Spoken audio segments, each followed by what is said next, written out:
আজকে তোমাদের সাথে শেয়ার করব একটা হোমমেড রেমেডি। তো চলো ফার্স্টে আমাদের ছাদটা একটু দেখে নাও। এই রেমেডিটার জন্য লাগবে অ্যালোভেরা আর আদার রস আর লেবুর রস।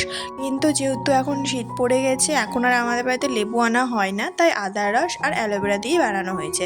আর অ্যালোভেরার এই হলুদ অংশটা কেটে ফেলে দিতে হবে, এগুলো দেওয়া যাবে না। ভালো করে কেটে আমি এর স্লাইসগুলো বের করে নিচ্ছি। আর দিদি ওইদিকে আরও কয়েকটা কাটছিল, আর আমি এদিকে আদাটা গ্রেট করে নিচ্ছি। আদাটা ভালো করে গ্রেট করা হয়ে গেলে সেখান থেকে ভালো করে চিপে চিপে রসগুলো বের করে নিতে হবে। ঠিক এই রকম পুরো রস সব বের করে নিতে হবে একটা আলাদা বাটিতে। আর এদিকে দিদির হয়েও গেছে অ্যালোভেরাগুলো ছাড়ানো, আর এদিকে আমার চুলে অ্যাপ্লাইও করে দিচ্ছে দিদি। দেওয়ার পরে রেজাল্ট তো তোমাদের সামনে, দেখো চুলটা কত গ্লো করছে, খুব হেলদি হয়ে গেছে চুলটা, আর খুব সিল্কিও হয়েছে। আগের চুলের লুকটা আর এই চুলের লুকটা দেখো, তোমরা ঠিক বুঝতে পারবে। দেখার জন্য নেক্সট ভিডিওতে।